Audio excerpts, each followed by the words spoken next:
Hey, welcome back to the Update Night podcast. This is episode 2, and I am your host, Jay, and I'm also the founder of the Update Night newsletter.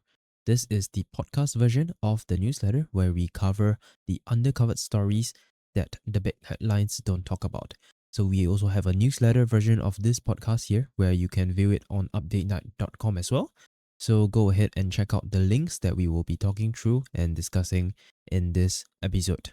So, a lot of news to cover this week. The previous episode was such a long episode. It was like a 2 hour recording, and I had such a hard time going through all the items because I already recorded an episode of the YouTube because I was planning to push it up on YouTube as well, like with visuals and the screen recordings and stuff.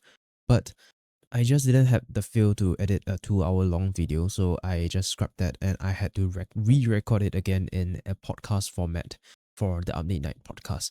So I hope to keep this episode short as well. I really don't want to do like a sit through like a 2 hour recording and do the exporting and all that for a 2 hour long episode. Pretty much nobody will listen to a 2 hour long podcast anyway as well. So hopefully we can keep this week's episode to under an hour if we can do that. But there's just so many news to cover this week because the way we launched the Update Night podcast and the newsletter was in the week after each another. And the way we did that, we have to cover the week that we didn't cover because of the way we launched the podcast, if that makes any sense. So we have 2 weeks of news to cover this week, but it is actually not as much things to go through as the last week's podcast episode. So we will keep this short. And I've got some feedback from some of our listeners of this podcast. I really appreciate all the feedback that any of the listeners give so that we can make this a really good podcast that people will actually go to and listen to the tech news. Generally, the feedback is all on the duration and the length. So hopefully we can provide some valuable insights in a shorter version, and we will hopefully cut down on a lot more items and but still cover on all the essential things that you should know about. And the whole point of this podcast is to cover on all the undercovered stories, the tools, the hidden gems in the tech world that is pretty much hidden and nobody really knows about it. So the whole point is to put a spotlight on all these projects, all these news in the tech community. And this is what we do here at the podcast. So if you have not listened to the first episode yet, make sure to go ahead and listen to the first episode as to why I came up with this podcast and the newsletter, why we came up with all this, and the origin story of this whole thing and why I started this.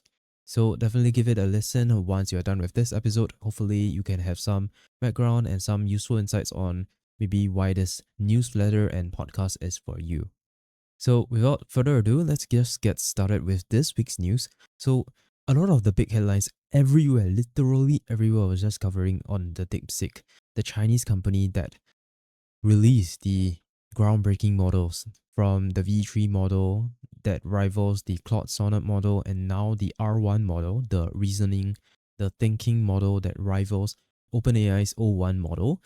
And the performance is mostly on par and sometimes even better as to compared to the OpenAI's O1 model. So this has been the talk of the town everywhere, and I think the whole talk about the DeepSeek model release is all about the open source nature of it because OpenAI's, Google's, Anthropic's models are all closed source and these are considered to be the frontier models. So this is one of the bigger releases because it's such a good performance. It provides such a good performance and it's open source. The best part is it's open source under the MIT license, which means anyone can use this model to profit however they like.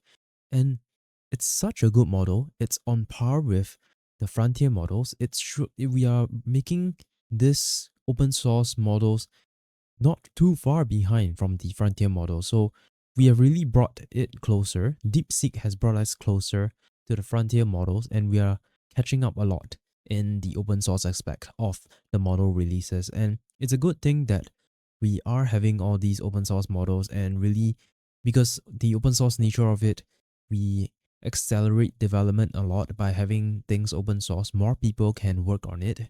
Anyone can look at the source code and improve on it. And that's what some of the things that we will talk about later. Some of the great things that having this open source model, a lot of people look at the code and did amazing things with it. And that's really the good thing about open source rather than all the frontier models, which are all closed source.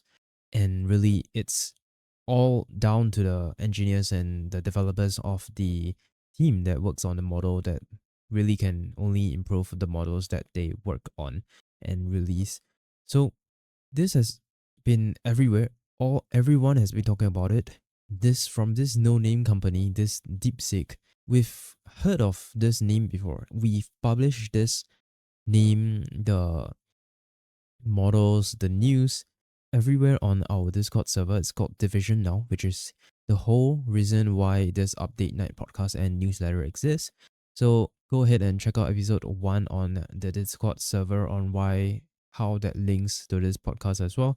So we've shared DeepSeek everywhere in the Division now Discord server before it went viral. And I think we really became the space that we really cover all these latest technologies and state of the art things in the tech world before everyone finds out. So this was one of the big things that we already knew before it went viral everywhere around just a couple of weeks ago.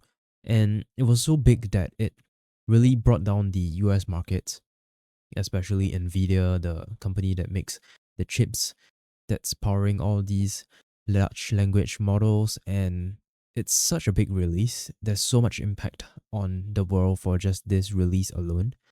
It's incredible to have such a good model to be released as open source.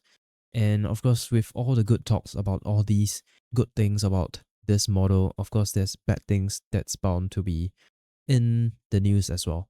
So I think there are quite a number of people who know about this, but I don't think many know about like this leak because I think it might not be covered in the big headlines. I'm not too sure. I've not seen like the big news covering this at all because all of them were just covering the how good it was, how it was crashing the markets, but people weren't talking about how the database got leaked from the DeepSeek API platform. Now, the problem with the API platform is it was down for like I don't know, like 5, 6, 7 days straight in a row. If you look at the status platform, the status uptime check of the API, the DeepSeek API, it was red for like a couple of days and it was just the whole 24 hours.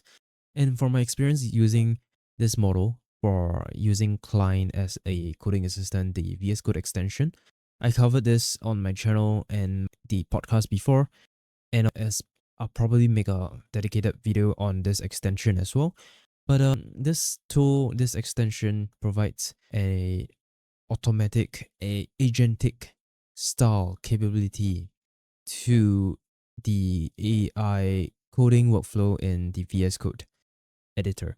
So it's a pretty incredible extension, which I will cover in probably like a dedicated video on my channel.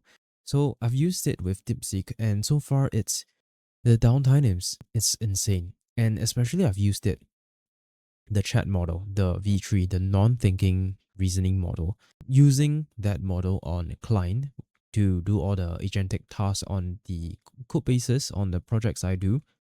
The downtime is so big. It's almost always down. After I send a couple of messages and it just stops working, the uptime of the API, the platform is not there. But the good thing is that it's open source. But the problem is the model is so big. Not everyone has like a super good, like a H100 GPU to host such a big model. I believe Nvidia announced, I don't know, a 4,000, was it like a 4,000? I think it was around less than 10,000 kind of GPU to, I don't know, it was released, it was announced, but it's not released. I don't think there's any release date yet for that. That GPU, which you can run like a 400 billion or 500 billion parameter model on that GPU, which is pretty insane on such a, you can literally host such a big model at home. So it'd be pretty incredible when gets released, we can host all these really nice, good performing models at our homes. That would be pretty insane. So the platform has been down for a couple of days, and I'm not too sure whether it was related to this at all. So DeepSeek has a leak of all around a million chat records from their database, and it's from a pretty stupid attack. It's a big SQL injection, and the query is just like select star from file, and that's such a simple query. And I can't believe in this day and age we still have like just a simple SQL injection. We can still get into the databases of such a big prominent company like this now. As we know, it's still a startup. It's a Chinese company startup. So I believe I read it somewhere online that there are around like 200 employees in the company. So it's not really like a small startup to say, it's a medium sized kind of startup. So such a beginner and rookie kind of mistake, a security flaw in the system like that, especially on the scale and magnitude that they release the models on such a big scale that the whole world is talking about it, it's just shouldn't have happened. Like this like really trashed the reputation of like DeepSeek in general. But it honestly, the whole open source aspect of it, you can host it yourself. So it's, if you don't use their platform, their API, you're not really affected. And yeah, that's the argument if you can use that. But that this really trashed the reputation of DeepSeek in general. So very unfortunate. Such a simple rookie mistake of just SQL injection on the database, something that shouldn't have happened. So TypeScript has announced 5.8 beta. So personally, I'm not like a super like someone who is extremely familiar with TypeScript myself, because I've used TypeScript for a couple of recent of my projects, and I've only picked up TypeScript early last year, so I'm still fairly new to this. So I'm not exactly sure like what's the new things that's in this beta here, but it seems to be like a pretty big release. So if you're in the TypeScript world, you're like extremely familiar with TypeScript and you know what is all the crazy hype around this is about, definitely go and check it out. Definitely, it will be all the very nice changes to the syntax and make TypeScript a better language to use. And actually, I didn't know about this before until I saw this on the Microsoft blog. Like that, this announcement is actually on the Microsoft dev blogs. So TypeScript is actually under Microsoft. I believe I read it somewhere before, but it's pretty shocking. Microsoft owns the TypeScript language. It's pretty insane. So didn't know about this before. Now we know. And if you didn't know, now you know as well. So OpenAI also announced a refresh to their design, their brand design, and the guidelines, the fonts they use. Honestly, pretty welcoming change, and as for especially that it's still the biggest platform out there, the biggest platform for all these AI chats, the most well-known one. Not a lot of people know about the alternatives like Claude, the Anthropic one. And Google Gemini is also catching up. So they are definitely catching up with the recent release of 2.0, which we will talk about later in the podcast as well. So maybe like the most used AI platform out there for our chats, and definitely some great design changes. But of course, like it's people are hating on it. There's about 1,200 dislikes on the video that they push out on the refresh changes on what they did to the design branding changes. So a lot of hate on OpenAI for being closed source ever since, I don't know, when they announced that they will split the company into two, a non-profit one, which they incorporated the company, the OpenAI, for to make AI open source. But they decided to split into two. One is for profit and one is for non-profit, which is honestly quite stupid. I think since then everyone has just been hitting on it and just calling it closed AI.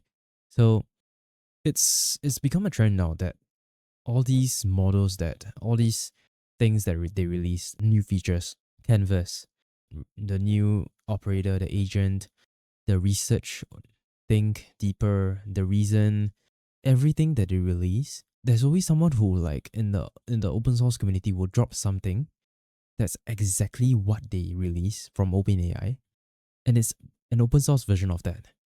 The hate has become so big on OpenAI now that people are just dropping an open source version of what they release the day after, and it's pretty incredible that they can do something so fast. But to be honest, some of these things that they release aren't exactly new either, because they are quite falling behind in the sense that of some of the things that they're releasing, like the canvas and stuff. Like Anthropic started the canvas thing in the past, and they released quite a number of months later. And the recent releases like the research, the deep research, and the reasoning one, which is actually just the reasoning model, to call the reasoning model. The deep research one is like an agent to do research autonomously for you in the background while you don't have to wait for it to do something. So it's completely asynchronous, I believe. I don't have a Plus subscription, so I'm not exactly sure. But from what I remember, it's completely asynchronous. And it will just do the task in the background, do the research on whatever you want it to research on in the background. And this is like an agentic approach. So this is not new. Like everyone has already done this in the past in the open source community. Especially I've seen a lot of videos from the LangChain community. The developers has been doing a lot of things in this space. And this is like one of the very basic agents that it's not really new anymore.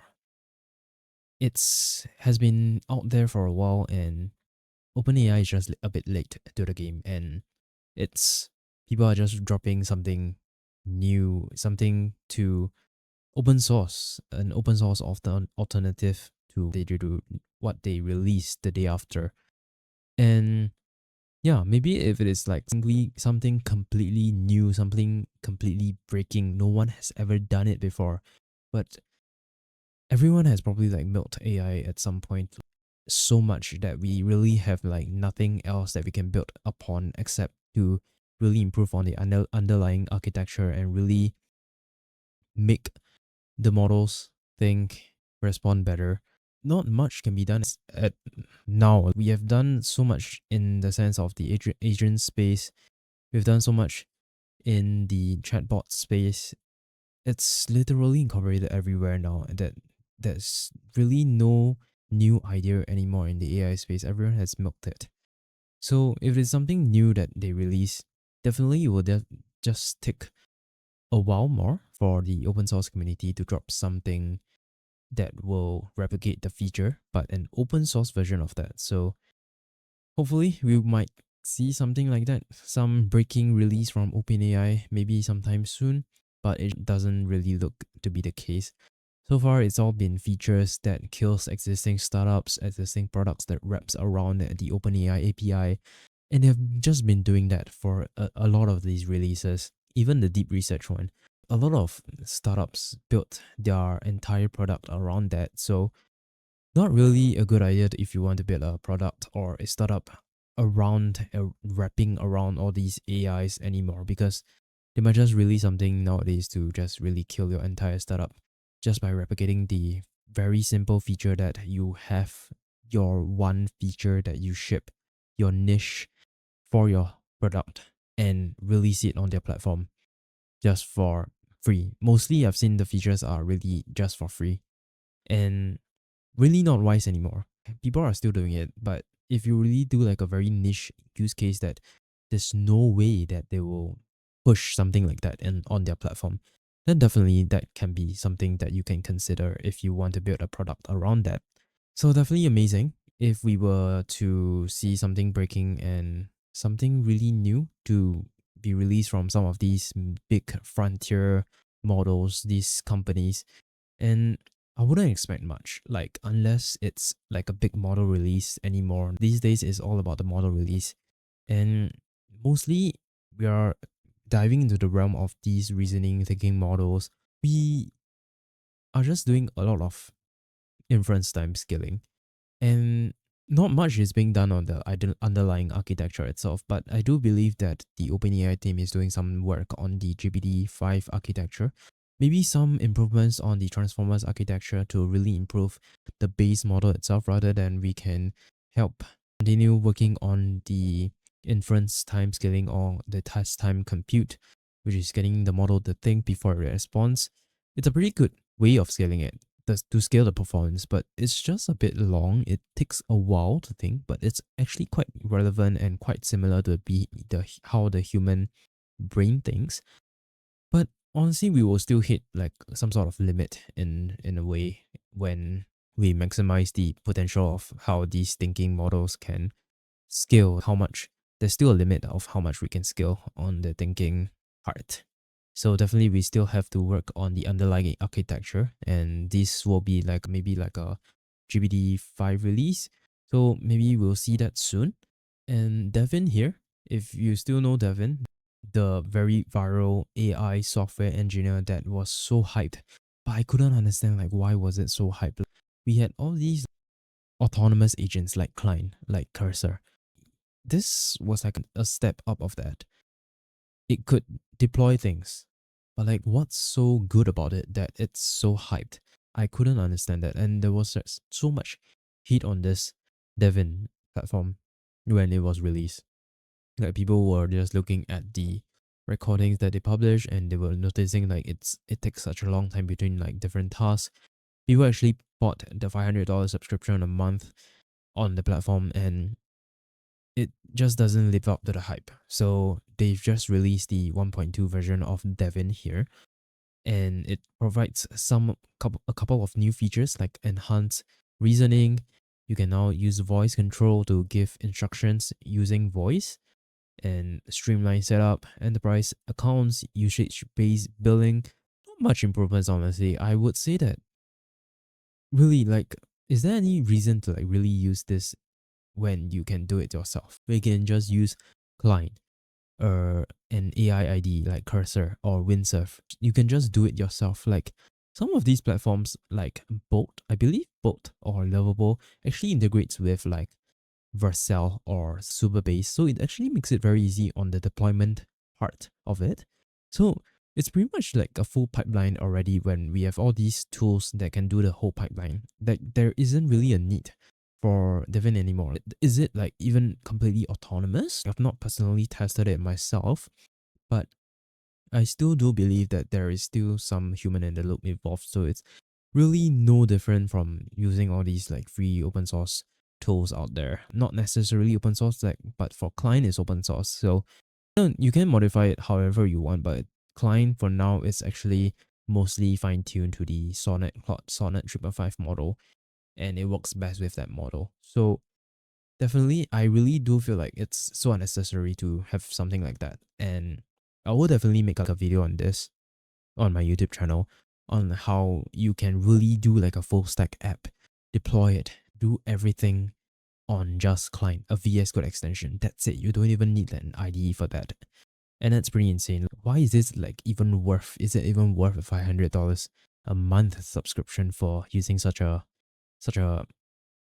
platform? It doesn't live up even to the hype. And this release doesn't really bring much to the picture either. It doesn't improve its core features. It doesn't really mention like how well it really got improved Devin at all. Like it does say that it's better at understanding your code bases, your existing code base. More accurate, not really sure unless people actually test it out. But most people don't really care about all these like tools anymore once they are initially released. People only care about these things when they just release. When everyone's talking about it, people go and test it when they're just released. And after that, really nobody cares about it anymore when it just really doesn't live up to the hype. So Apple has also launched a new app, but I'm not sure whether this is like a part of like a new OS release, or you have to update the OS to get it, or maybe it's on the App Store. So it's called Apple Invite, and it's like a platform where you can host events. So you can actually host events. It's some sort of like a calendar. So you can share events, or maybe like you have a birthday party, you can set up an event, on this invites platform. And it's sort of like a event, a ticket kind of system. So there's actually an open source version of this as well. I believe it's called Luma, if I'm not wrong. Luma. So it's actually something like that. You can organize events. Pretty cool release from Apple, but I've not tried it out yet. But everyone's talking about this. What's so special about this that like it's like is it like very special? What's so big about this that people are talking about it? So I've not seen many people talking about this. Like, am I the only one that has this? So X, or rather Twitter, has a new user interface refresh. Like the one we all know is like the centered navigation, right? The timeline is in the middle. The navigation buttons of the different pages is on the left, beside the timeline. And on the right, we have the viral, the suggestions, what's going on right now on the right side. But the one I have right now is like a very Shatsian style kind of UI. And it's like a collapsible sidebar. It's like on the very far left on the screen right now. I'm not seeing anyone talking about this. Am I like the only one that has this, or like is this part of some sort of extension that I've installed? It's so clean, honestly, but it just doesn't feel very X anymore. The UI, like it doesn't feel very integrated into like the X UI. It just feels very Shatsian. And the Grok platform, the API platform, was actually built on top of Shatsian, I believe, from what Shatsian has claimed on X. And this might be like a one of the change as well. It might be like a partial migration to like a new design system, to using Shatsian, blend in well with like the rest of the very normal Twitter UI, and in the sense of like the timeline and the other different UI elements in the X page. So definitely let me know if you are seeing this as well. If you see this, let me know. I'll provide a screenshot in the newsletter issue as well to let you see how it looks like. But there's just so many new buttons that they added to the sidebar that I don't know, maybe that's why they added this change. There's just so many buttons now on the sidebar. Back then, X or Twitter, there was only like a couple, maybe like 5 buttons at max.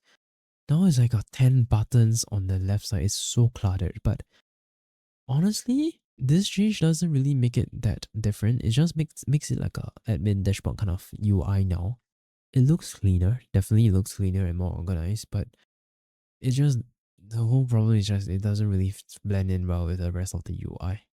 So warp.dev, if you haven't heard, it's a Mac OS kind of terminal replacement. It's a very useful terminal app for Mac. And there's like AI integrated features into it. You can type something in like natural language and it will respond in an AI form. So it's something I've used for my Mac workflow a lot. And they recently announced the Windows waitlist. And they recently gave me an invite to it. So it's now available on Windows. So if you are a Windows user and a Mac user like myself, someone who uses both, definitely you'll find it a lot better, a lot more consistent than using the default, like the command prompt, Windows PowerShell. It's not integrated into VS Code, it seems. Like, I don't think there's any way to do that because it's just a standalone app. So if you are on Windows and you are not aware, they have a waitlist for that, and definitely it seems like they are now sending out like the invites to Windows users as well. From what I've tested, it's very similar. It's in fact identical to the experience on Mac, the Warp terminal. Alright, back to the open AI things. So there is like, I don't know, is it like a leak or something? There was this talk in Tokyo by OpenAI, and there seems to be like some sort of sales agent now on their platform. And they actually showed in from the live stream. So there's actually screenshots floating around X right now on this sales agent. So pretty interesting. It's not, I don't know if this is like officially announced or not, but I've just only seen screenshots of these on floating around Twitter. So not exactly sure, but pretty interesting. They are diving into the agent realm as well, especially with the deep research release as well. So they're also doing a lot in the agent space right now. So Vercel has also introduced the fluid compute, which is sort of like bringing the best of both worlds of like serverless and servers, traditional servers. Not exactly sure what is the exact of how it works, but it seems to be the best of both worlds, and it is already available in Vercel right now. So it's still using the cloud, the edge functions. And if you're already someone who uses edge functions on Vercel, definitely this seems to be a very good upgrade on top of that to really have some of the great things from traditional servers. And I remember I saw like a chart of like the comparison of between these, the fluid compute and the traditional serverless, the serverless and the traditional servers, but I don't see it anywhere. I can't find a chart anywhere anymore. So definitely, if you're someone who uses that, this is probably an upgrade for you. Maybe you can check it out.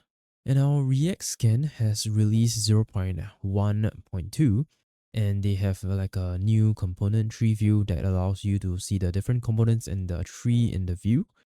They have a smaller, cleaner toolbar and some major performance improvements. So this is actually a package, a library for React to really see like what component re-renders when you actually do something like when you type. It's actually a very useful package to really find out what's causing your application to slow down. So definitely recommend it. It seems a lot more useful now with the component tree view, but I've not personally used this yet. Maybe I can make like a video on this and maybe try it out with it as well on some of my projects. And definitely it really seems like a useful extension. Definitely I'll be giving it a try. And this is from the founder of the Million JS as well. It's I don't know, is it like a framework? It helps to speed up your React site by doing some magic wizardry under the hood. And it just doesn't work with Turbo, the Vercel Next.js Turbo pack. And I've just not gotten around to it because it didn't work with that. So definitely these two are really good things for React applications, and definitely check it out if you are doing some React project. It will definitely speed up your project a lot. I've seen like people, so many reviews of this. It really does seem so useful. How can, like, this should be integrated into Next.js or like React itself. Like it shouldn't be like an external thing that someone built. It's so good that it has to be like built into the framework itself. Now, this is a pretty ambitious project here. It's from this studio or like a company called Pipe Dream Labs. So they are building, if you remember the boring project from Elon Musk, was it SpaceX? Yeah, the Boring Company from Elon Musk, which they dug like underground tunnels with like these pipes, like to really speed up travels between two places, using these pipes to make traveling so fast on in these pipes using cars. And this is actually a project similar to that, but this is in the realm of like logistics. It's making deliveries of like things using this same concept, using these pipes and using trains running on these very, very fast buses that you can, I don't know, is that like they provide like a speed, I think. Okay, it runs at speeds of 60 plus miles per hour, and it is designed to go more than 100 plus miles per hour. That's pretty insane. That's very fast. And that pretty much can help to like do like all those same day deliveries kind of things. And they're actually making this happen. Like it's actually like being integrated like this year. I believe it's like some city somewhere. It's being implemented in a city, 40 miles of pipe connecting 100 plus portals across the city, and every neighborhood with a portal can use it to pick up anything on the network in 5 to 10 minutes or get it delivered in 15 minutes. That's pretty insane. Like it's such an ambitious project. It's honestly like using something good from the Boring Company, but actually utilizing it for something more practical for logistics. It's really interesting and very creative to be doing something like that. I would have never thought that this would be something that would be possible. Like if we could implement something like this in Singapore, this would be so useful, especially because our country is quite small, and I don't think it would be that difficult if we could do something like that. but definitely it's a very ambitious project. It's so useful if you can like order something and pick it up in like just 15 minutes. That's so good. And just using something existing, there was so much hate on the Boring Company, and I'm not sure like what's the ups on like what happened to the project so far. Like, was there actually people actually using it? I don't think there's much progress on that project. I've not seen any updates on that yet recently. So it's using this like without the safety aspect, because people were hating on the safety, how like it's not exactly safe to use these pipes, to be traveling around these pipes in a car in these pipes as well. So it's really utilizing something, a good innovation from the Boring Company and using it for logistics. Really very creative here. So I'm really excited to see how it goes, and definitely I would love to see this in my like country. If I were to see something like that when they initially announced, like if they not just I saw this like announcement when they just announced it, where they have not announced the implementation yet. Like they're announcing that they are implementing it like soon, but I don't think it's mentioned anywhere like where they are going to implement it yet. But if I were to see this like concept here when without like all these actual like, because they said that we're actually going to implement it, right? If I were to see this like as concept, I think it's like pretty insane. Like to dig all these tunnels under the city and having like so many portals. It's a really nice concept, but whether it's feasible or not, I'm not sure. But because they are saying that it's actually gonna be implemented, so definitely pretty hyped. Really interesting project here. I would love to see this in like a lot more cities in the future. Definitely going to support this, and we'll see how this goes. It's once again, I'm sure there's like a name for this project, but it's the company called Pipe Dream Labs. So standard schema 1.0 has been released a couple of days ago, and this provides a common interface to validate things in TypeScript. So this is like an alternative to like Zod, which is pretty famous, pretty well known recently. Everyone has been using Zod. And this is actually written collaboratively with the creators of Zod and some of the other projects like Valley Bot. I think that is like something similar as well. I think I heard of that before. But this is like a common something maybe even better than Zod. So it's promising. It's a new kind of way to do all these validation as well. So there's so many ways to do all these validation now. It's good to have like some alternatives, but at the end of the day, for as a developer, I might just stick to something I'm used to, like sort. And it's honestly, if it's not much difference, I would really like just stick to something I'm used to. Then it will be easier, like rather than learning something new as well. So there was a Cloudflare issue, some sort of flaw that can leak the some broad location of a user's location. So not exactly sure how this works, but it uses some flaw in Cloudflare because there's data centers of Cloudflare all over the world. And there is a way to find out like which, because the nearest data center will be routed to where you are at and delivering the content from there. So there is a way to figure out like what is actually the nearest data center to you, and that's how they figure out like what's the rough location of where you're at. Like it's pretty interesting to like reverse engineer all these data centers and find out where someone is at. So not sure like if there's any way to fix this or whether they're doing something to go about it. I'm not too sure if there's actually any feasible way to fix it, because in the sense that there's no, you have to be routed to like the nearest data center, right? So not exactly sure about the specifics here because I'm not exactly in the realm of security, not very well versed here. So definitely something to be aware of. So Aaron Francis here, a YouTuber who's been doing a lot of PHP and Laravel videos on his YouTube channel here, published recently. It was just a couple of days ago. He published a video on like combining React Vue with Laravel. You can write PHP inside of Vue and React components like natively. Everything is like handled under the hood here. No routes, no controllers. Everything is handled so seamlessly. This is pretty cool. We're actually going full circle here, back to PHP again, which is like the running joke everywhere. Like, all the frameworks are going back to the PHP again. The PHP work is back. Really interesting project. Definitely check it out. It's called Fusion, and you can find all the links that we could discuss here on the newsletter issue. So Gandhi here, a YouTuber as well, has published a video on why he might not use Superbase. So very good reasons.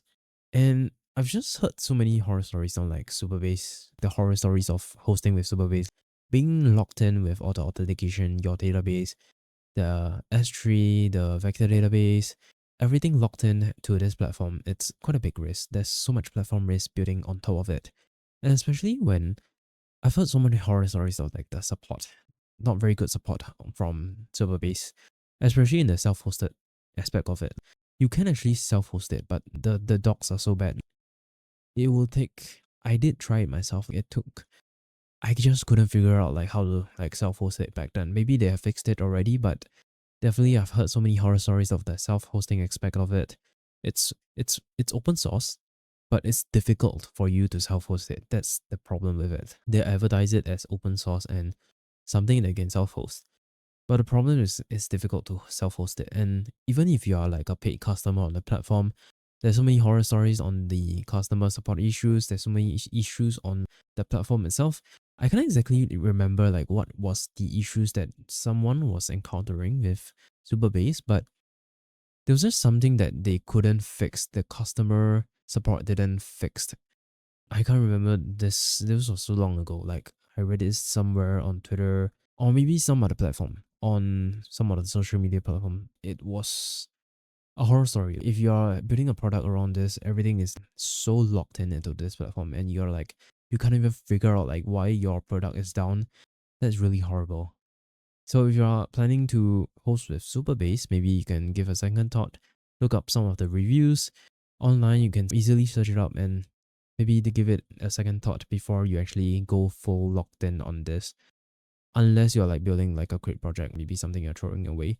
But hopefully they are doing like great things here. It's a really great platform, to be honest. It's just all the horror stories that I heard. I really don't want to be involved in such a complicated mess. I just want to be like most of the things I do these days, like fully self-hosted.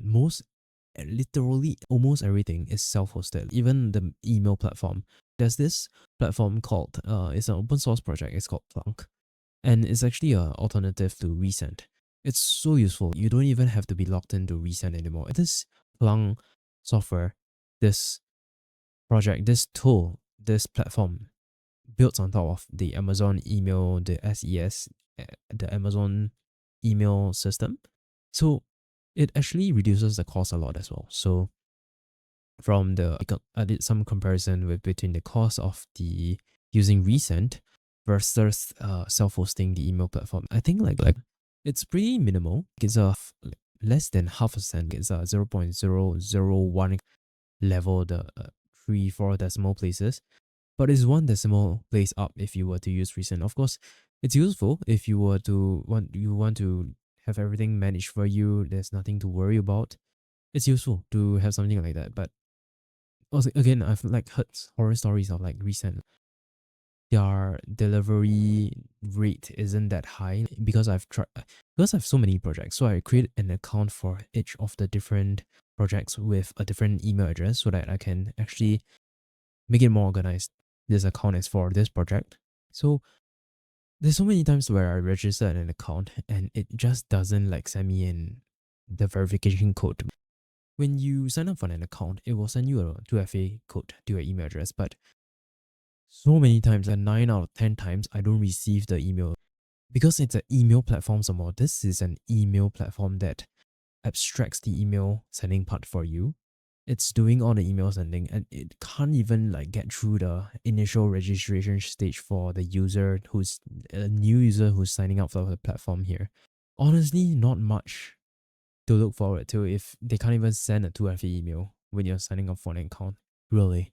you might as well go for like a self-hosted option. So a lot of the things, a lot of the projects I'm doing is all mostly self-hosted. I'm using a lot of these self-hosted tools. Of course, there might be some day where these maintainers, these developers who are maintaining these open source tools might just decide not to stop maintaining it. But nevertheless, because it's open source, someone might just make a fork out of it. And definitely if it's like a very big project that a lot of developers, a lot of people are using it, it will definitely be forked and someone else will maintain it. So it's not really much to worry about in that aspect.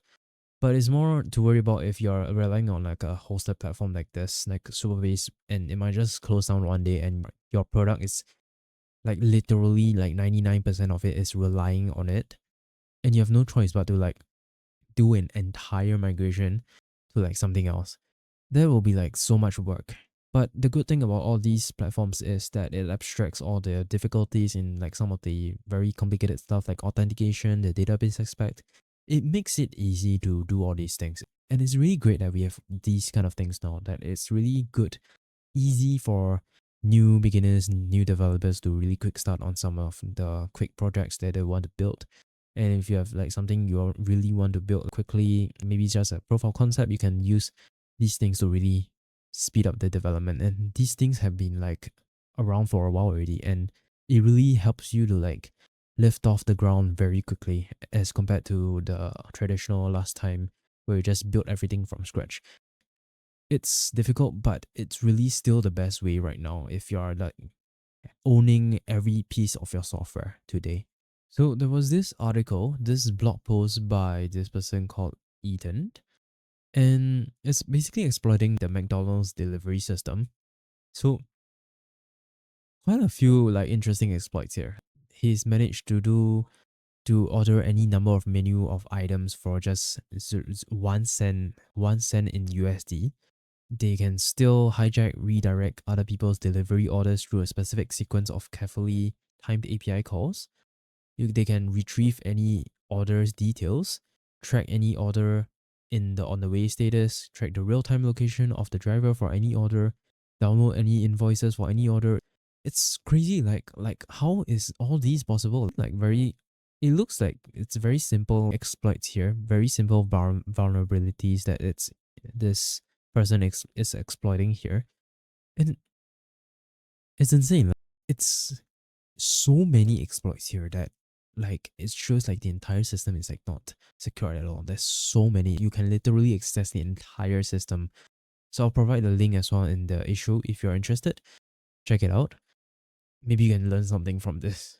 Hopefully you're still with me. Let's move on to the next section, the AI section, which we have quite a number of news to talk about as well.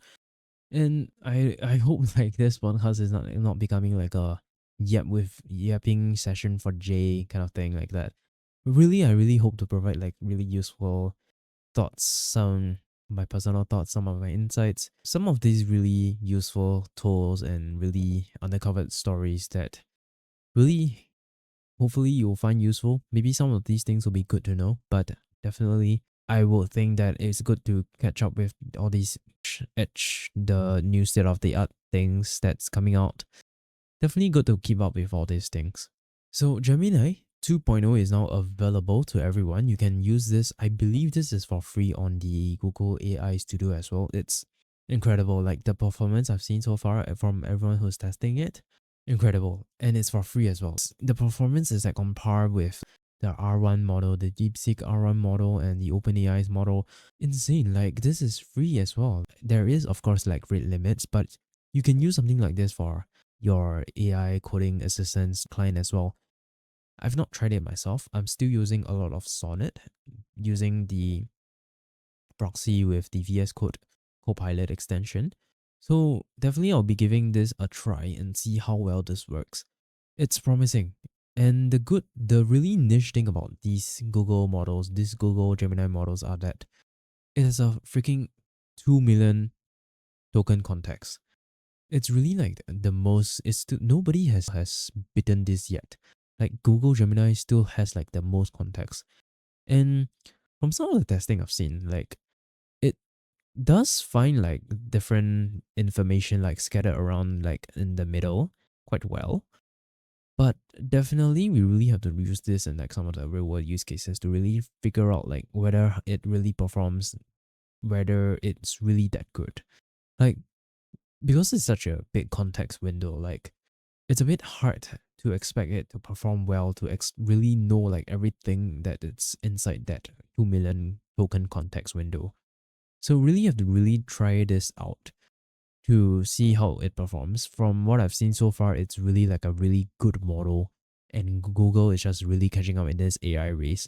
And so far, they are just really all these really useful models that really come on par with all these frontier models, and definitely seems promising.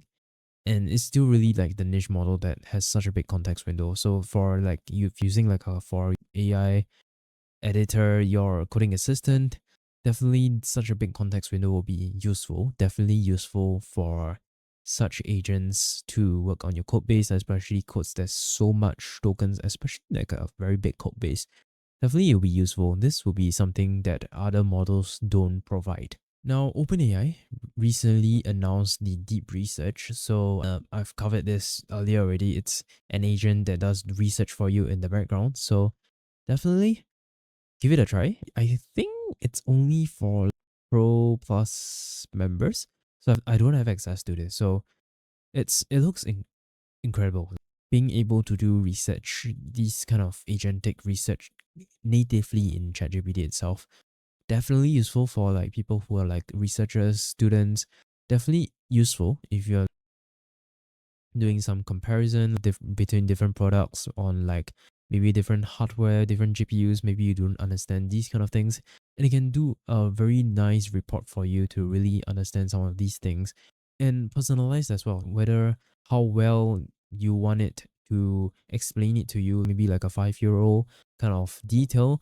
Definitely, it's a really good feature to have in ChatGPT, but they are definitely late to the game. But it's definitely good to have something like natively integrated into ChatGPT itself. I didn't expect it to be natively integrated because all these open source tools that have been doing all these using like LangChain outside of these platforms last time, it's for people who are not like developers, it's very hard to do or to set up all these things, and it's a challenge to like set up all these things, or getting the environment, everything to get the model, the agent to run. It's really a big issue. So really, I think when it comes to the agent race today, everyone's building on agents now. If you can really make agents as easy as possible, integrate it into anywhere that's useful, make it easy to use an agent natively, maybe in some platform that you have, it will definitely be useful. It will be ahead of everyone else right now because a lot of these like agentic tools are still built on top of these code style kind of workflows. You have to code out the agent, or maybe those kind of like workflow editors where you drag and drop nodes and the flow. It's still very complicated to set up. I believe it's super complicated. I don't want to like go through an editor to drag and drop all these nodes, connect the nodes, connect the input, the output, set up all the configuration. It's so much effort to get all these agents to work. If you can do all these, what ChatGPT here is doing, actually integrating it natively into some of the apps that you maybe are building, or something useful, maybe some useful product that you can build around this agent space, making it as easy as possible to really get users to use all these agents without any setup. Or maybe some very minimal setup, very simple configuration, maybe like a form. That will be a game changer for sure. Because all these companies, the big companies, the Microsoft, the Google, they are building on this space as well. So it's really a very competitive space. So if you want to get ahead of this space, I really believe that if you can do it as simple as possible, you really have a niche. You have something to really out compare and go ahead with all these tech giants. Definitely for sure. Because all these companies really want to make these agents as customizable as possible. Because we do know like some agent use cases for some of these things, but it's really a lot of these things are still very like we're just throwing it at every kind of use case. And if we have like specific niche a specific use case for like an agent to do a specific task in a specific field and area, definitely it will win every the users. The users will definitely go for something similar, simple that doesn't require much configuration. So they also announced the operator, which is also an agent. So this is an agent that can surf the web. So it's something like Claude computer use. So again, it's not something new. It's everything they released so far is has already been around like for quite a while. It's really not new, but the good thing is that they integrate it natively into their platform. But I believe the Claude Anthropic one is taught only by via the API, if I'm not wrong. Personally, I don't have a Claude subscription, so I believe it's only from the Claude API. It's not natively integrated into Claude. So what's so special about this is it's natively integrated into ChatGPT. But I believe it's also available only for the Plus members who are subscribed to ChatGPT. So I really still don't see like what is the use case of these agents that can browse the web for you, do all these things on the web when it's just a very UI interface. It's so slow. Why do I need an agent to book tickets for me when I can just decide it for myself? Well, like if I want to book tickets, I want a specific category or like a specific role or something like that. There's very specific requirements that goes through your mind when you are doing tasks like this, or maybe when you're shopping. So having an agent to do that, it's good. It's automatic. It can provide like maybe like a initial analysis on some of these things, do something like that for you. I would understand if you like can do something very complex tasks, like automating really complex scraping or something like that. I really still don't see like the very big use case of these tools, these browser agents. It's good. Like a lot of people are developing on in this space as well, in the navigating browser space. So really a lot of potential here, but I really think that it's still very limited in the sense that it's limited in the speed aspect. If you can do something much faster than the agent, what is the point of that? Why would you pay for an agent to do it when you can just do it yourself faster and for free? Which is what I would like to say. So really, I think it comes down to like what task is it you are going to automate. I find it really quite stupid that you are having an agent to navigate the web for you when the web is actually built for humans. So we're actually going like one whole circle here. And agents really should just be calling APIs. It shouldn't be surfing the web, navigating around elements using like a browser interface, user interface. It's literally made for humans. So it's really quite questionable.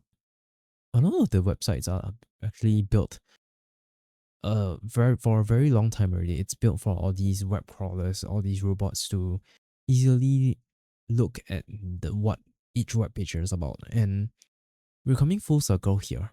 And we're giving these agents to really see what's on the page and let them navigate around. So it still really comes down to the task that you are automating here. But I've not really seen anyone doing like really complex kind of use cases using these agents yet so far. So I'm not really convinced in that end whether this is actually useful. So on that front, I'm really not convinced that this is something useful, but definitely good potential here. We can definitely build on top of this. If we can really make the speed aspect is to make it faster, definitely it will be something useful for complex tasks. And again, the running joke is someone will release an open source version of like something OpenAI releases the day after. So there's this thing called Open Operator by the browser based team. We've covered this in the last episode as well. The browser based team has built very amazing things with the browser agents. And the last week one was called Stagehand, and it's a framework for controlling limiting how much control you want to give to AI browser agents. So this is an open source version of the operator that we just discussed. Definitely interesting. If you want to self-host something like that, you definitely can. But in the sense that if you are using this way, you are actually paying for the API costs, which I really don't recommend because it involves so many steps. And you're like each step requires an API call. So let's say navigating to another page and then you are clicking on a button. This is like already 2 calls or maybe 3 calls, 1 call to actually see the web page itself.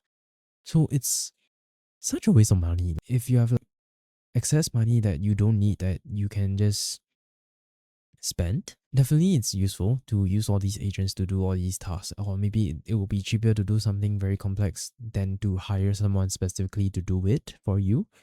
Definitely these agents will be useful, but I just find it's quite stupid that we are coming one whole circle to let these agents, these LLMs under the hood. These are just still LLMs that have vision capabilities to really see all these things in the browser, to navigate all these, do all these things for you. So really questionable, but we really have to see like where all these things will go. Definitely everything that is going on right now, the agents, the browsers, the browser agents, everything right now it still relies on LLMs under the hood. And really, we really have to like improve on the underlying architecture to really improve all these things together. If we improve the underlying architecture, the performance, the cost, reduce the cost, we definitely can have all these really great things with all these browser agents, the agents, voice call agents. All these will really like improve together as well. So definitely we will have to wait for bigger, more model releases, and definitely we'll cover all of these things on this podcast and the newsletter as well. So if you are not subscribed yet, definitely drop in your email address on the Update Night newsletter, and definitely follow the podcast as well on YouTube as well as Spotify.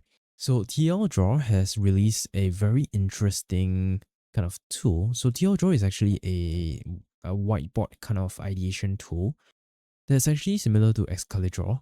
They are both whiteboard tools that allows you to like, that's like a very Figma-like kind of style editor interface where you can drag and drop different shapes, different text, and really come up with these ideations straight from the browser, which is very convenient. So TL Draw here has recently announced a tool called Computer, and it's basically like a computer built into like the editor itself. So it's pretty amazing. You have to actually check it out on their blog post itself. So you can actually drag and drop like different kind of items. You can drag and drop a instruction kind of node, quite similar to like the agent kind of workflow, the workflow editor. You drag and drop different nodes here, like a prompt node, and then when you run the node, it will generate the output that you want with AI. So pretty interesting actually. You can actually create different workflows straight from this TL Draw interface itself. So it's pretty interesting. It's interesting because like it's integrated within like a whiteboard application. I don't know if it's like integrated into the actual whiteboard itself or is it like a separate thing, because right now it's like on a wait list and it's made in a collaboration with Google Gemini. So very interesting project here. I think it's on wait list, but you can actually try it out, I think. So maybe I can make a video trying this out as well. Very interesting release here. It's still the workflow kind of agent kind of style that we're going for here in this computer, but it's just a very interesting release to really talk about. Definitely you have to try it out to really see like its potential. It seems very promising in terms of what it can do, but yeah, I can't really say much. They provided some examples here with some of the battle simulator, story generator workflows, an email factory, an invention inventor, and it's just a bunch of nodes connected here and there. It's very much still like a very traditional workflow kind of concept. Yeah, so we've evolved from these workflows to like agents style already. So definitely have to see and try it out to really see what you can do with this. So there's actually this paradox called the Jevons paradox, and this concept has been floating around in the tech space, and it's very closely related to like the AI as well. So this effect or this paradox occurs when technological advancements make a resource more efficient to use, reducing the amount needed for a single application. But as the cost of using the resource drops, the result of the overall demand increases. So it's actually quite related to like the AI space right now. And I thought it's a very interesting concept to talk about here. So as the cost of using AI reduces, there's so many reduction in the API cost nowadays that it's become dirt cheap to like really use these LLMs now. And with that cost as the cost of using these AIs reduces, it results in an overall demand increase, causing the total resource consumption to rise. So it's actually a loop to say the cost reduces, the demand increases, which actually more people will use it. So pretty interesting. It's called Jevons paradox. And again, another person has also recreated the deep research, an open source version of deep research. So definitely it's not something new. People are just releasing all these now the day after when OpenAI just releases something new. So really a lot of these things floating around nowadays. So if you don't know, Hugging Faces is a platform with all the different AI models where you can download all the models, and they have actually this thing called Spaces. So it actually hosts different like AI apps, and it's actually like some sort of AI app store where you can actually just search up some AI that you want to use. And it's actually like a good 400,000 apps that you can actually find any AI app that you need. Like maybe do like some mock-up of like an image onto a physical product. You can definitely find something like that. Or generating some 3D model using text. Definitely is there. Everything is literally on here. It's called Hugging Face Spaces. If you don't know about this yet, now you know. It's pretty useful, but I'm not sure whether you need to pay for like the compute or not. I'm not too sure about that, but I did try some of these things, but I believe the free ones you had to wait in a queue in the free pool with some of the other free users in the pool to get your output generated. So it's like a shared compute resource with all the free users. So definitely, if you want like a instant kind of thing output, you definitely have to pay for the compute. So ChatGPT here, the O1 model, I've seen this floating around. It's reasoning like randomly in a different language. So the one I'm seeing here is like reasoning in like Chinese. So like I believe it's like under the hood. It reasons better in like if it decides that it can reason better in like a different language. It will actually do that because it's actually not exposed to the user. So at the end of the day, it doesn't really matter at all because the output is still in English, or rather the language the user is actually talking about in the messages. So pretty interesting. It's using these different languages. I've seen like some in Korean as well. It's using different languages to reason better. So it's pretty interesting that it's really like thinking out of the box now to really try out, really stretching it a lot to think better in a different language. Definitely interesting. So Y Combinator here has also released a video on YouTube, and it actually goes very in depth into like how the DeepSeek models work under the hood. It's very technical, but definitely very interesting to check it out. So if you are really interested into learning how everything works in the DeepSeek models, because everything is open source, right? And they have the paper on it. So definitely interesting to take a look at how it works. Maybe it'll be useful in because we are heading in the edge of AI. Maybe you are in the AI space building these models.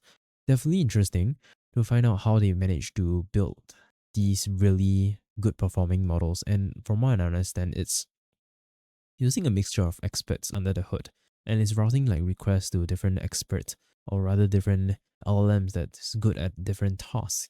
And for like maybe simpler tasks, it will route to like a smaller model, and that's how it really managed to like became such a really good performing model. And it has been proven so far, a lot of the research so far on the mixture of experts model, all these MOE models have really performed much better than like just a single standalone model.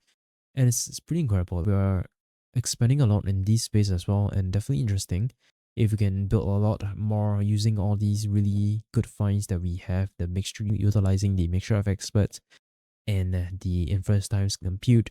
Combining these two, it's really like making what DeepSeek R1 has today, and really incredible to really see what's going on behind the scenes to maybe try to understand like how it really works under the hood. So not many people are talking about this, but DeepSeek also released their image model, It's called Janus, and I believe it's something to do like some sort of Greek god with like two faces or something like that. But it is actually multimodal, so it can actually look at images. It can also generate images. That's a crazy, like, I don't think there's any model that can do this so far. It's a 7 billion parameter model. It can generate, it can understand images. Really, I don't think there's any model out there that can do this so far. And the best part, of course, is DeepSeek. It's open source. So pretty interesting to check it out. You can self-host this as well. It's quite a small model actually for like a decent computer, maybe like a 32 gigabytes of RAM or 16, you can actually self-host this. So really interesting. Like people have been using this to generate some of the really nice images as well. I'm not sure if this can generate text like how well Flux does. Because the good Flux models are close behind a paywall and a license. And the free ones, I believe it's like, I think the free ones are like blocked behind like a license as well. So you can't actually profit out of it unless you use their models through the API. So not really useful, but this one is like really, really good model that is actually open source and you can actually profit out of it. I believe it should be an MIT license as well, if I'm not wrong. So definitely, it's a good model to look at if you are building a product or some project on the image generation part, or maybe just using the understanding of images, the multimodal understanding of the text and images. Really useful release here that I don't see many people talking about from DeepSeek, other than everyone just going around the R1 model release and the market drop. So definitely interesting to check it out. So there is this ShadCN-like library here. It's called Simple AI, and you can literally use the ShadCN CLI to run off of these agents here. And it's like a compilation, a library of these agents, like different workflows, parallel workflow, orchestrator workers workflow. And some of these agents, it's so useful. Like it's utilizing the ShadCN UI aspect of it, but it's actually just simply cloning the agent components into the project. So definitely useful. It's interesting to see like a non-UI kind of use case for the ShadCN CLI, and mostly people are using it to share components. But in this case, this person here is actually sharing these agent workflows using that same CLI that's being shared, used to share UI components. So pretty interesting here. Definitely check it out if you are interested in looking at some of these, how to integrate and build some of these workflows. And I've actually shared something similar in the previous episode as well. I think it's called the agent recipes, and it's something similar. Like it's all the well-known recipes, the well-known workflows, the agentic workflows, all those. It's actually similar, but this is you can actually install it and actually try it out yourself with all the flows and the components just pre-built here. So you can actually run it and try it out yourself. So definitely an interesting project to check it out. So there's a repository of like different very challenging prompts to really test out how well some of these models can really think. And it's called Misguided Attention. And really, it's such a nice name for their repository. So it's a bunch of like very challenging questions, like really gets you to think of like different problems, like the inverse Monty Hall problem. So it's a collection of all these different problems to really test out and challenge. These LLMs has been improving like over time, and it's with the thinking models as well. It's really good at thinking now. These questions here are really out there to really challenge and really stretch out the limits of some of these thinking models and really see how well they can perform at some of these questions. So definitely an interesting repository to check out and try out some of these prompts. If you are interested to maybe like the Gemini 2.0, maybe you can try out some of these prompts and really see like how well it performs at some of these problems here. And I don't think they provide the answers here, but yeah, it doesn't seem to like provide the answers here. So I'm not exactly sure either, but you can definitely try it out in some of the newer models, the new DeepSeek R1 model, the Gemini 2.0 model. Try it out and see how well they respond. So there's this platform called Artificial Analysis, and it's a pretty detailed analysis of the different LLMs out there right now, and it compares them in a lot of different aspects. So it's a very interesting and useful platform if you are like building a wrapper around all these models to really compare some of the prices, the token outputs per second, and really compare like the specific performance metrics. There's so much metrics that they provide here. It's a really useful comparison between all these models here. So definitely interesting to check it out. The well-known one is the LM Arena, which I believe a lot of people know about, but I don't think much people know about this artificial analysis platform that it goes a lot more in depth as compared to some of the other platforms out there. So definitely interesting to check it out if you are interested in comparing the different prices, the speed, and the quality. So there is a blog post by this person called Shensen, and they did like use the DeepSeek R1 model to do the code for a PR. So it's actually doing a PR on itself, on the code base of itself, which is pretty interesting here. So it's using the DeepSeek R1 model to do a PR to find out what it can improve on the underlying model, and it's using it to improve on itself. So pretty interesting. Now we have like self-evolving models. If we have all these open source models, we can do crazy things like this. Actually have like autonomous, do all these self-evolving LLMs autonomously. They can do it asynchronously, that you don't even need a human in the loop anymore to really find all these things that they can improve on itself, and really unlocking what is pushing them back and really unleashing its maximum potential of some of these models here. So it's a pretty interesting concept here, and it's using the Llama CPP project here, I believe. Really interesting. If we can do all these like self-evolving LLMs, we really can get to AGI a lot closer. And is this even AGI? Like, if you are self-evolving, is this considered AGI? But maybe we can just get closer to AGI a lot faster if we can do all these things autonomously. And another project by this person called Jia Yi. Really interesting. Like this DeepSeek R10, which is like the predecessor of the R1 model here. It's a smaller model with all the accurate answers. I believe that's how it works.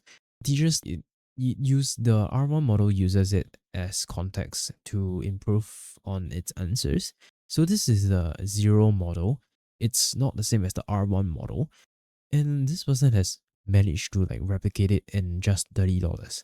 So pretty interesting. There's this thing called the aha moment where the model actually says this aha and it like corrects itself. And it's this part where I can't exactly find it. Where is it in this post? But there's this moment where it's also in the R1 paper as well. So they managed to recreate it, but this is like applied to a very specific case.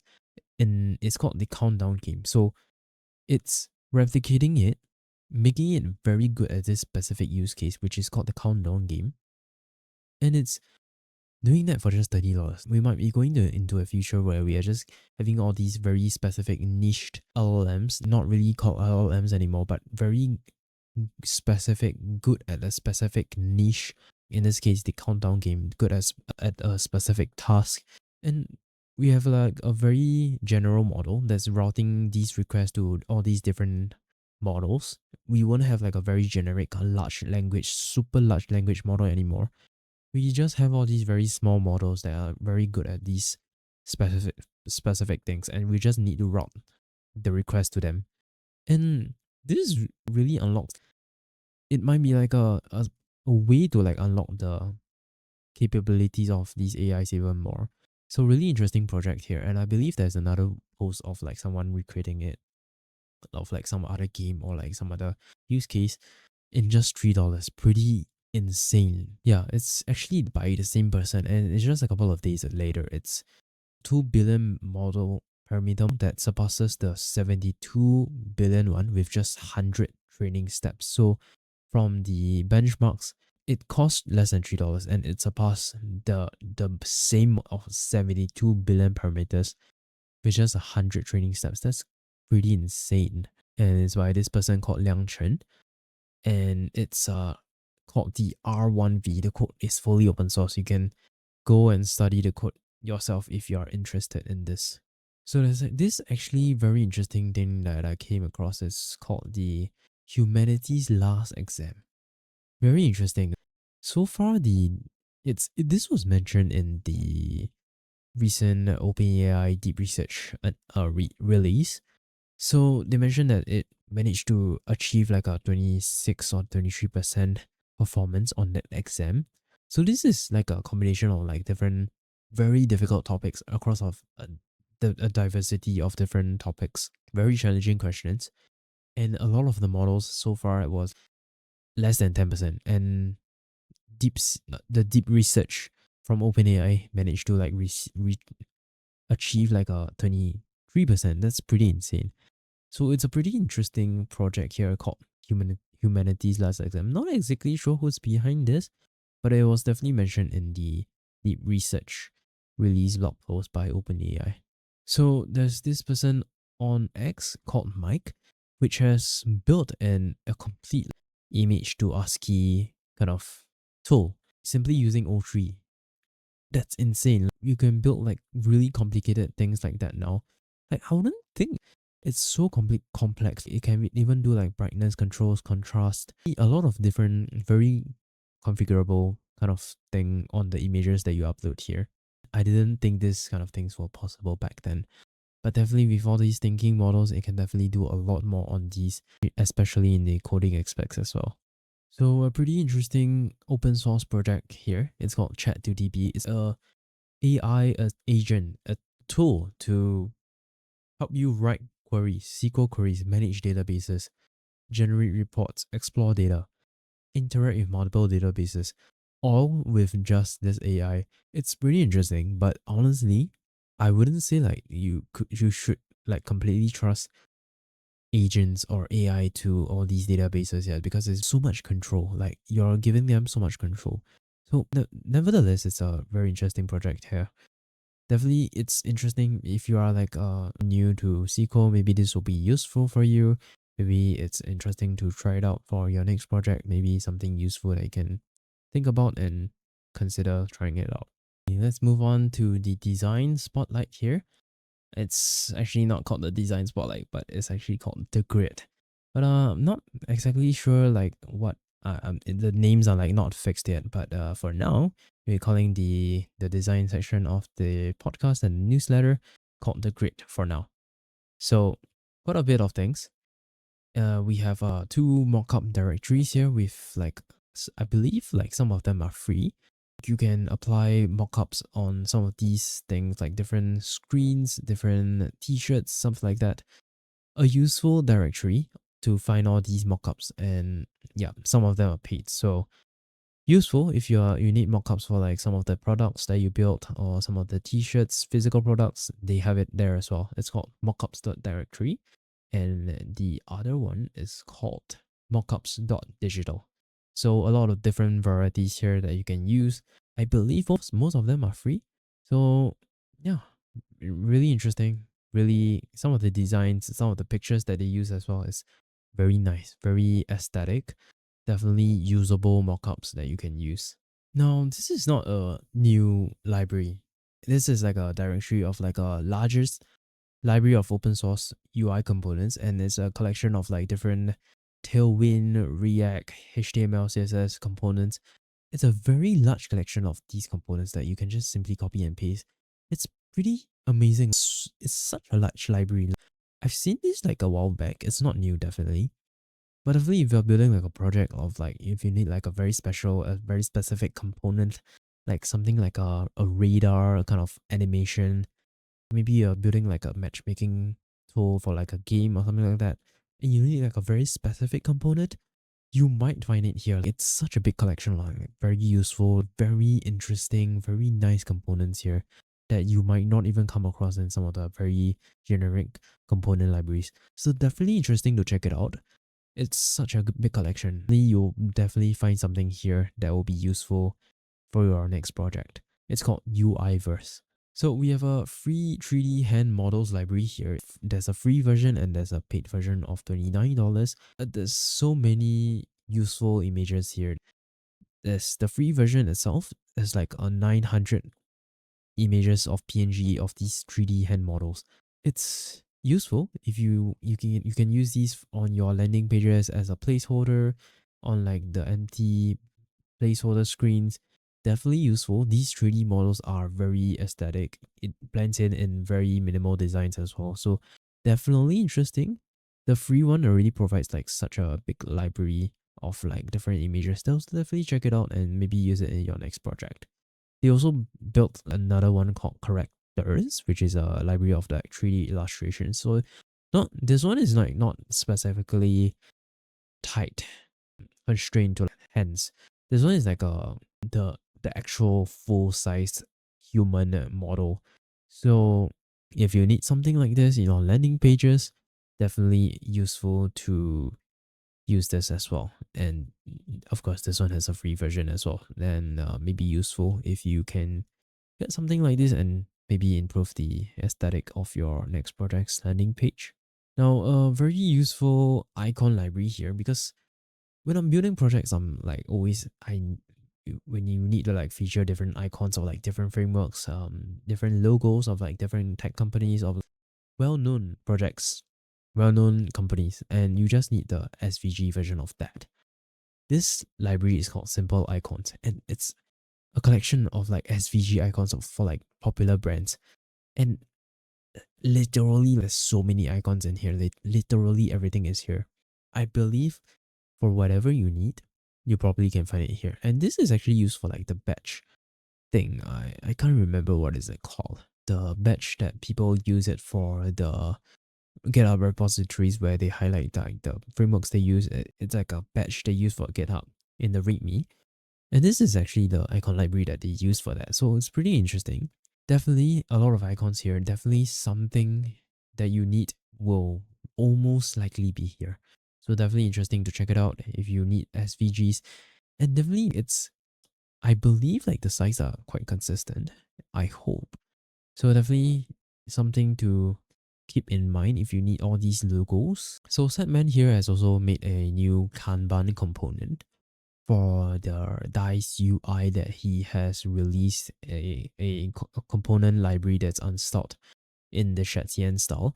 So last week we covered his new mention component, and this week is another one, which is a Kanban board. Pretty useful if you're building something that uses like the Kanban board, and or if you're just building something that uses drag and drop, maybe you can refer to its underlying code to build something similar using the drag and drop kit. I believe he's using the drag and drop kit under the hood. So definitely interesting. Check it out if you need something like that. So I came across a very interesting post on X a couple of days ago, and it's actually this between all the recent model releases from Apple and Samsung, from the iPhone 13 to the 16, from S22 Ultra to the S25 Ultra. It's actually pretty interesting because we aren't accustomed to like seeing all these different iPhone releases and like side by side. We actually don't see much difference in them, right? But putting them side by side, you actually notice that the very, very subtle differences in like the camera, the improvements, very little subtle changes in like the frames. It's so subtle, like you don't even notice if you like, unless you like put them side by side. Pretty interesting post. And like it's become like so normal nowadays that to assume that there's like not much difference in like the design anymore. We're just so fixed. It's the design is always the same every year of all these phone releases nowadays. It's just interesting to like come across this. It was a very refreshing thought to see like very subtle changes, but it seems like some of it is like, especially Apple's one, is it's just on the lighting itself. So honestly, for the iPhone, not much change except the color, the lighting. Really not much change on the iPhone side. But for the S25 one, it's a bit different. The S25 Ultra this year has a rounded corner design, which is honestly, I really couldn't understand like why they had the square design for so long. It's the best phone lineup in the Samsung S series, and it has such a sharp edge. It makes it so uncomfortable to hold because of the sharp edge that I really didn't consider using a Samsung Ultra at all. But now that they have like switched back to a round edge, definitely looks a lot better with that round edge, and definitely will be a lot more comfortable to hold as well. So maybe sometime in the future we might go back to using Samsung as well. I was a Samsung user a while back, but I just decided that it's a lot better to just stick to the Apple ecosystem, especially if I'm using a Mac. And maybe I'll cover this in another video on the whole reason why I chose a Mac as my primary workflow in my work and my school. So another library of different blocks for Shatsian here. It's like a collection of very useful blocks, landing pages blocks and login pages. It's a collection of these and pretty useful if you are into Shatsian style components. It's a lot of these blocks that will be useful in your next project, so definitely check it out as well. So I came across another very interesting post on X. It's this very interesting login screen here of like a bear, an animated bear that when you type your email address, it will actually tilt his head and look at where the current cursor indicator is. And when you actually type on the password indicator, it covers its eyes. It's such a very subtle in at to the UI, the login UI. It's such a boring UI, right? Adding such an interesting twist to it. It's so creative to have something like this. And I'm not sure if this is actually the Tunnel Bears sign up page. No wonder it looks so familiar. This is so interesting. Like, it's so creative. If we can have like more creative things like this everywhere and on like more websites, it will be so much better. Like, just a simple login screen alone, it makes it so much more intuitive and more fun to just type in the email address and the password, which is such a boring and tedious task to do if you're on a platform that requires you to log in every time, like after a few days. Definitely a very useful and inspiration for maybe you can implement something very creative, something like that as well. I'm not honestly not a very creative person, and I just find all these things very nice and creative to have them in my project, but I just don't know what to make. It's so creative, like I'm just shocked. It's so simple and just so creative. I wouldn't have think about this. Like, yeah, definitely. If you want, you could copy this as well. I'm not sure how it works under the hood. Maybe it's just a SVG that uses some CSS tuning to do all these. Not sure how it works, but definitely good inspiration to have. Now, Lovable, the bolt.dev kind of tool to build full stack apps, they announced that you can just import a Figma design to a full stack app now, which is pretty amazing. Like, a lot of the projects people build usually start with the flows, the user flows, with like the basic user interfaces built on top of Figma. Most people go to Figma for all these like prototypes and concepts, mockups.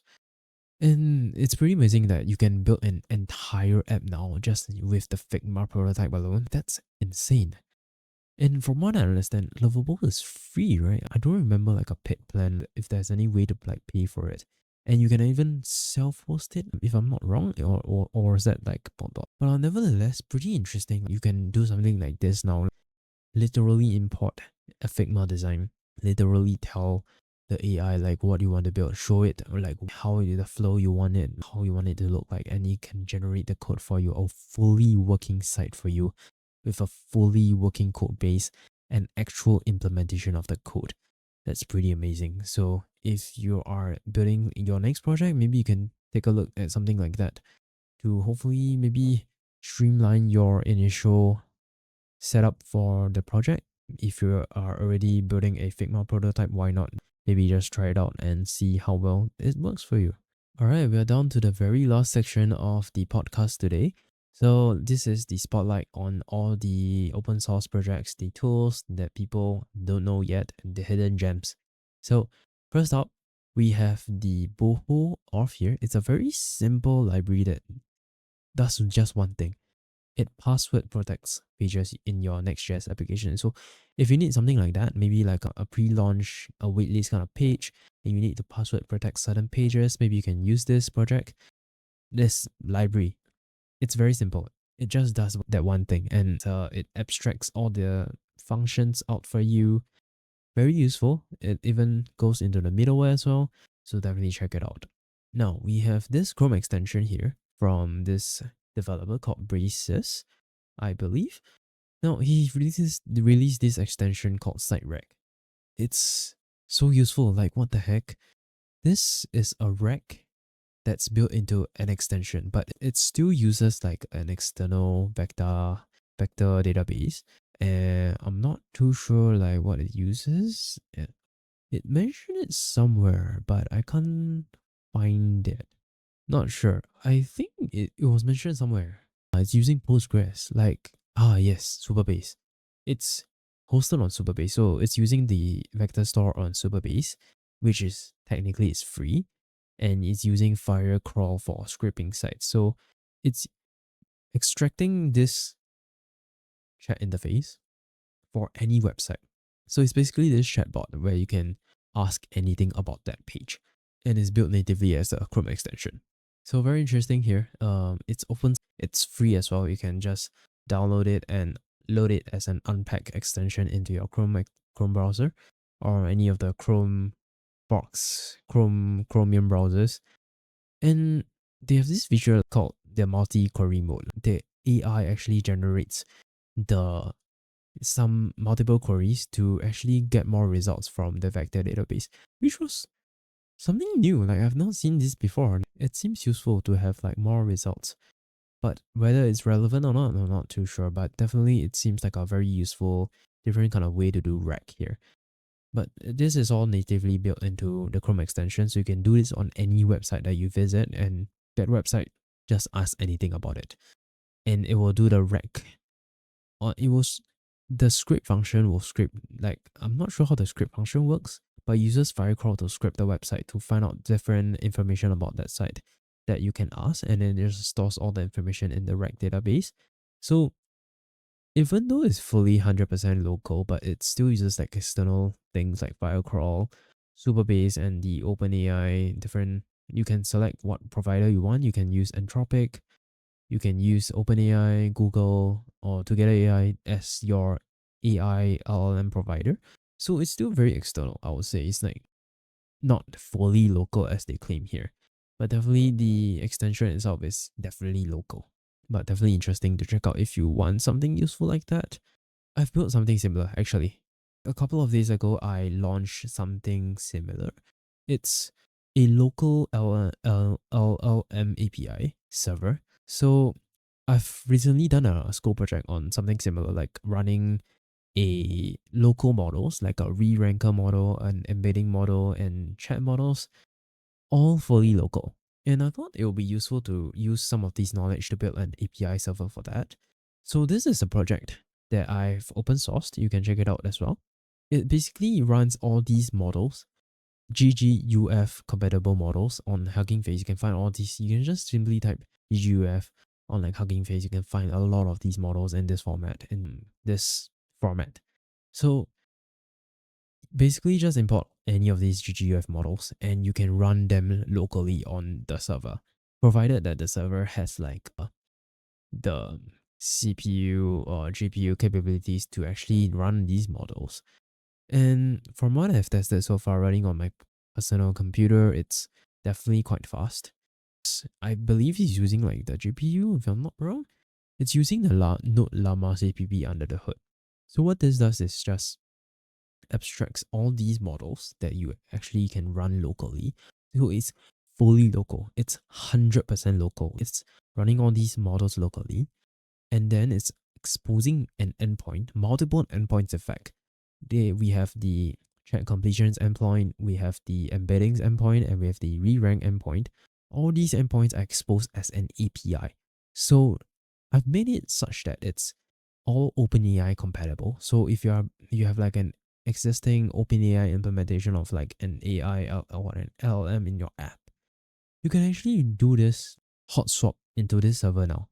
Fully host the LLMs locally, and it's free. The best part is free. It's all self-hosted. It's open source. You own all the models that you run. No data actually gets out of your server.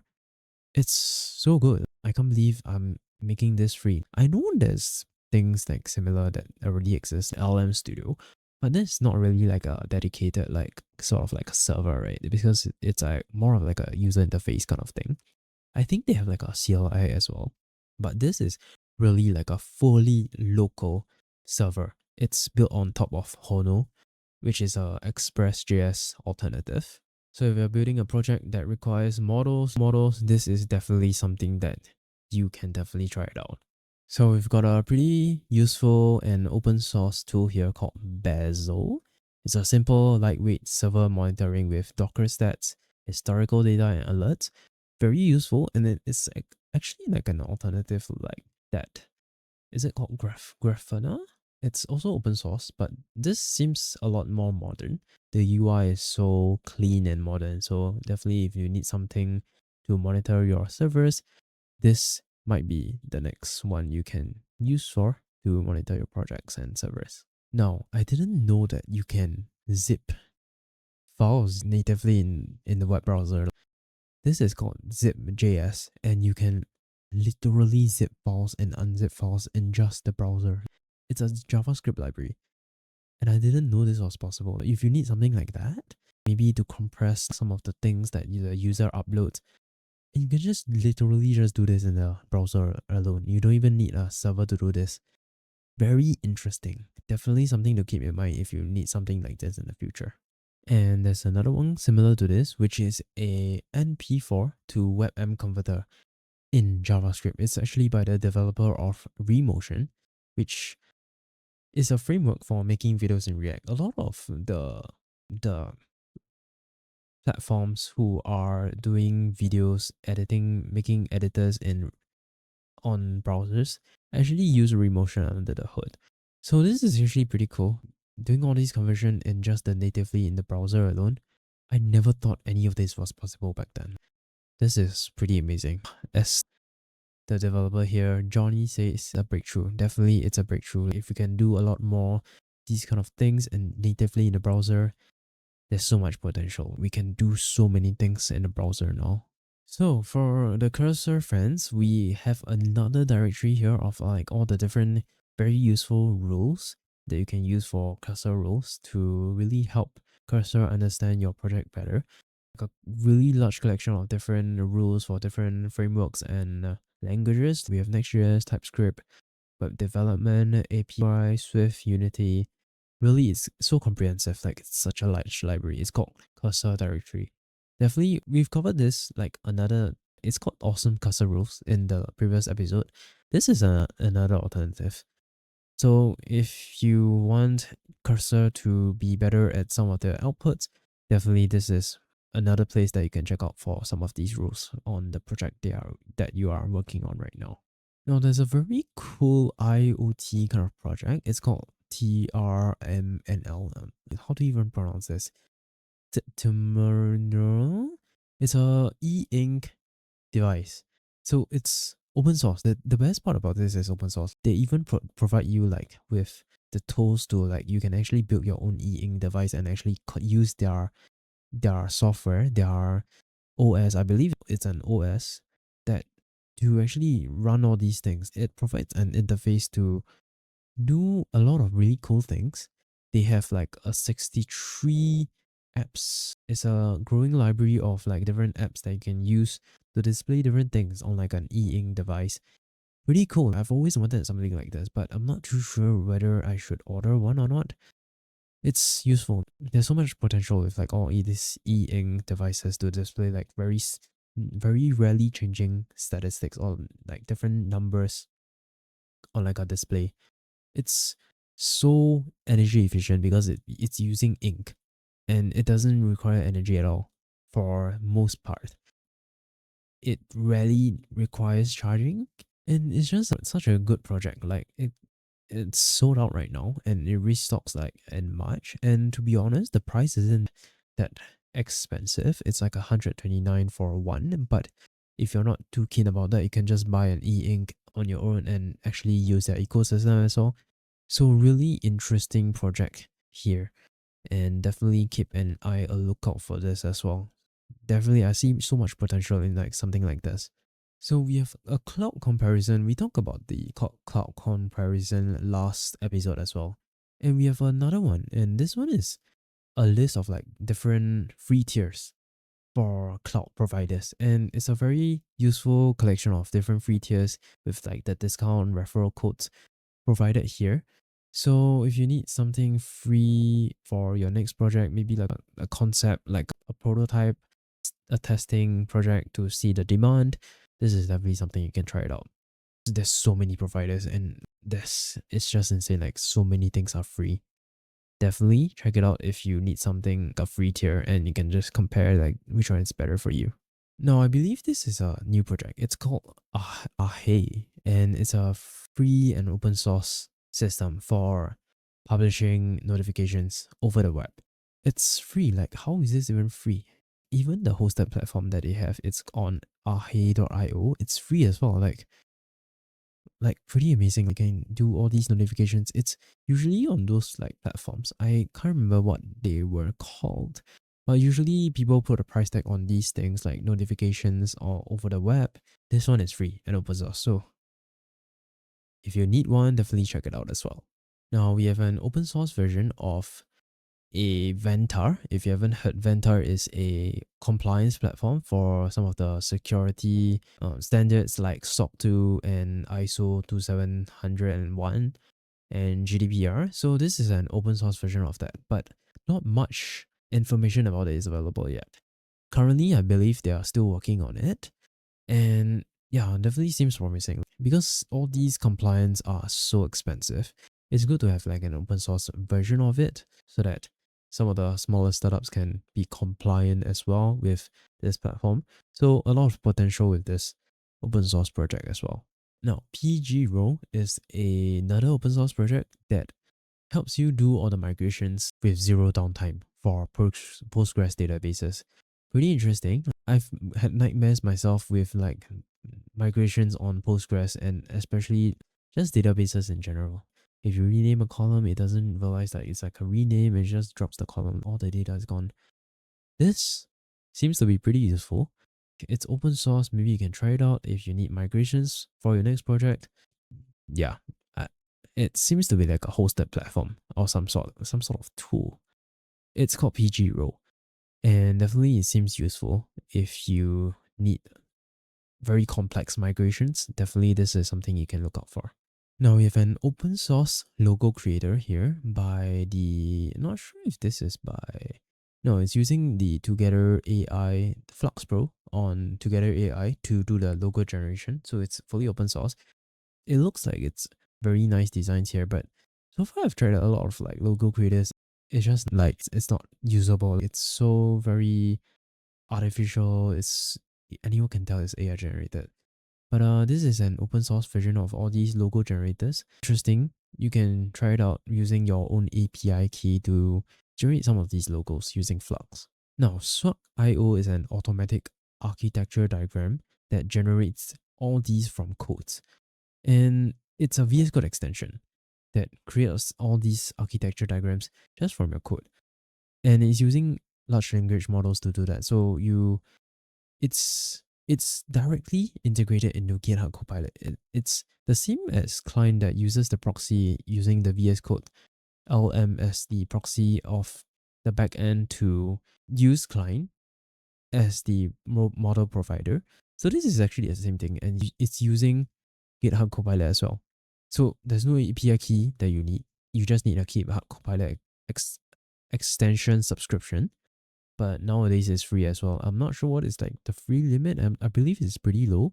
But if you already have GitHub Copilot, why not give this a try? It's pretty cool to generate all these diagrams just from your code base. Like you don't even have to draw all these out anymore. Pretty useful if you're like communicating the design to someone external or maybe to onboard someone new onto the team. Now, there is an interesting project called Evil Jinx, which is an Nginx man-in-the-middle attack framework for Nginx. So it's a framework for attacking Nginx, but yeah, it's open source. It's using it for phishing login details along with session cookies. to bypass the two-factor authentication. I didn't even know there's two-factor authentication in Nginx. Like how does this work? I don't quite understand like how this works, but it might be something to do with like the way Nginx is designed. So yeah, if you are using Nginx, maybe you can see what's up with this. Like, yeah, not much to say because I don't have much understanding on this. On the topic of Nginx, there is also an Nginx web UI that you can actually manage Nginx from a user interface rather than from like the command line. This is so useful. Like, what the heck? I've always used Nginx, configured Nginx from the command line, and I didn't know like this would be possible to actually abstract out the configs, the configuration for Nginx out onto actually a user interface. This would have been so useful back then. Now back to the topic of cursor rules. Now we have another project called Devin Cursor Rules. It's promising you that it can supercharge your cursor or windsurf ID with advanced AI agentic capabilities, similar of that to the $500 a month with Devin at a fraction of the cost. And it provides like a list of instructions of how you can set it up in the cursor and windsurf ID. It's a really interesting project. You can literally clone Devin in just using cursor, which I've already mentioned like in the podcast earlier. Like, there's no need to like use Devin when you have like all these AI assistants, and especially that with this project that teaches you how to like exactly replicate all these different tool sets that Devin has into cursor that you have easily access to, and it's just like what, a $20 a month subscription. So good. Why do you even need Devin anymore? So Josh is also a YouTuber, mostly covering on Next.js stuff. He's released a stack, a new framework, or rather a stack, to really quick start a new Next.js project built on top of Next.js, Hono, Drizzle, TypeScript, a lot of the very nice tools, and it's a very good starting point if you want to build a Next.js project. And it it's really, it claims to be high performance, and it's really a good starting point, a good boilerplate, a free boilerplate some more, 100% open source, good starting point if you want to start a Next.js project. And it's using Hono as a backend, and from what I use so far, Hono is really quite good. It's very lightweight and a better alternative to Express, and this is, you can deploy anywhere as well. And did I mention this? It's called JStack. Alright, back to the topic of agents again. This is another project called surf.new, which is a playground for web agents. This is free and open source. You can definitely try it out. Use agents to surf the web. And again, I really don't see the potential in this, but the user interface is so clean.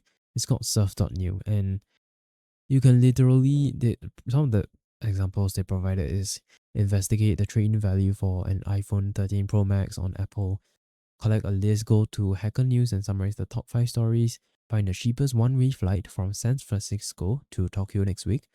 Honestly, pretty useful, but definitely give it a try. It's free, it's open source anyway, so why not give it a try as an alternative to OpenAI's ChatGPT operator. Docker C is a project that lets you compile Docker images to standalone portable binaries, which is pretty interesting. Just, I believe it compiles in like an exe file for Windows. Oh, it doesn't yet. Like, it supports Linux, it seems. It does not support Windows and Mac yet, but it seems promising. It looks like a very recent project. So yeah, if you can just do all this, just double click, give your users the executable, just run it. So much easier. They don't need all the developer knowledge anymore. It will be so much easier to set up all these things, set up the Postgres, set up all these different backend, different servers that you need to get the server, the main product to run. All these in an executable file. That will be insane. So a promising project to look out for. So Deskpad is a virtual monitor for screen sharing. This is for Mac only, and the reason why they created this, it creates a virtual display that is mirrored within its application window. So it's like a dedicated window, but at a specific resolution. So the problem is certain workflows require sharing the entire screen, And if the presenter has a much larger display than the audience has, it can be hard to see what is happening. So this open source project aims to solve that, and it looks pretty good. It's actually like a window of itself running. The OS is actually running in the window, and it's called a virtual monitor. So pretty useful and interesting. I'm not If you're presenting, then this might be the only use case for that. I don't see any other use case for this right now. Now, a pretty interesting project by Max played here on X. It's a button, like a green button. You just press on it and it commits the code to GitHub. Now that's pretty insane. Like a physical button to commit the code. And it's pretty cool actually to like see a physical button to actually commit code, because all the while even it has always been like on the screen, right? To physically see a physical commit button, it might be satisfying to like actually press the button to commit it. And he's running a wait list to actually sell this. I believe he built a lot of these interesting hardware, and the previous project I believe is like a e-ink. I don't know, is it like a e-ink? I remember seeing like what his previous project was something to do like a e-ink or something like that. But this is like the latest thing that he built. Pretty interesting and cool.